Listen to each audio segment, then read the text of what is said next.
Hola chicos, ¿cómo les va? En el video de hoy lo que vamos a hacer es aprender a graficar una función polinómica en forma factorizada.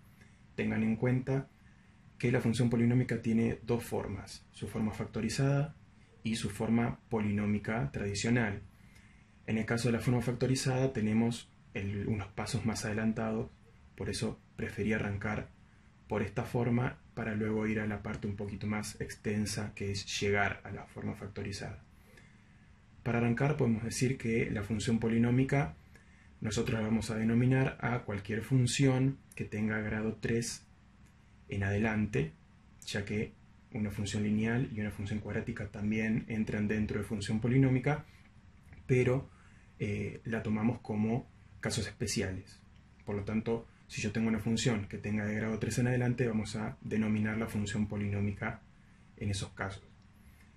Cuando tengo una función polinómica en forma factorizada, lo que voy a observar es que la función general está determinada por la forma a por x menos x1 por x menos x2 por x menos x3 y así sucesivamente. El valor de a es el coeficiente que acompaña a la x de mayor exponente en la forma polinómica sin factorizar, es decir, en la función original, y todos estos paréntesis que aparecen, x menos x1, x menos x2, son la forma factorizada de escribir las raíces de la función original. x1 es una raíz, x2, x3, y así sucesivamente, porque puedo tener infinita cantidad de raíces dependiendo del polinomio. Lo que vamos a hacer es, a partir de una función en forma numérica, es decir, con valores ya establecidos, ver qué significa y qué datos necesito para poder graficarla. Bien, vamos a partir entonces de la función polinómica factorizada, como está escrito acá. Lo que tengo que tener en cuenta de esto es que la forma factorizada ya me determina cuáles son las raíces de la función, es decir, no tengo que obtenerlas. Las raíces de la función, recuerden que siempre están escritas con el signo cambiado que como son realmente. Por lo tanto, estos números que aparecen acá están cambiados de signo.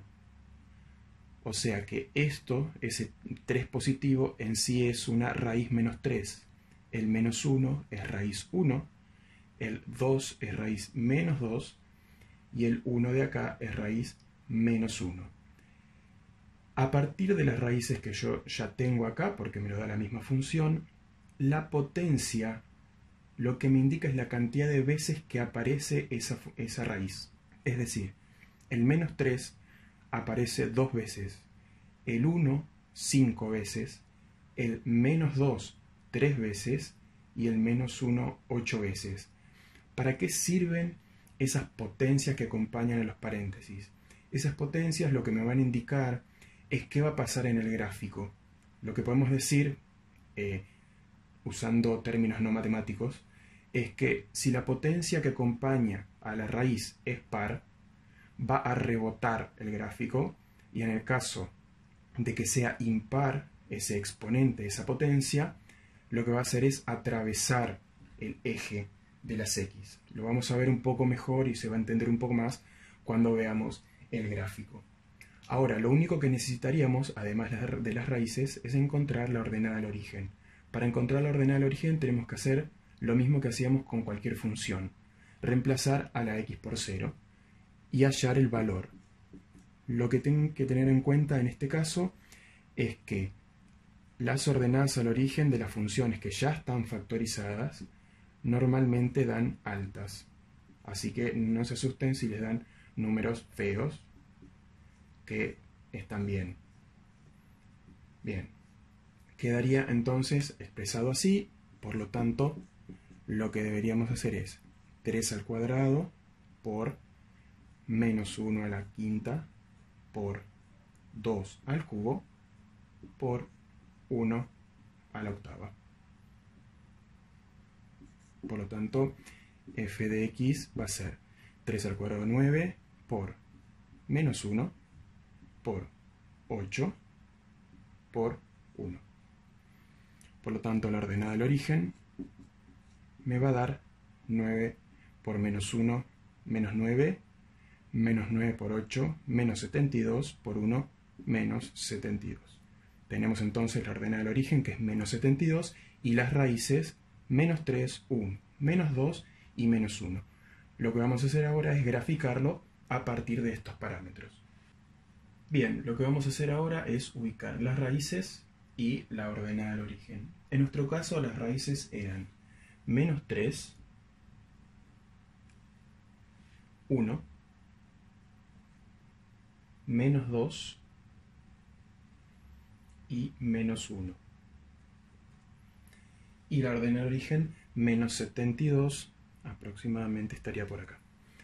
Y ahora viene la parte en donde yo les había dicho que los exponentes me determinan determinadas cosas dentro del gráfico.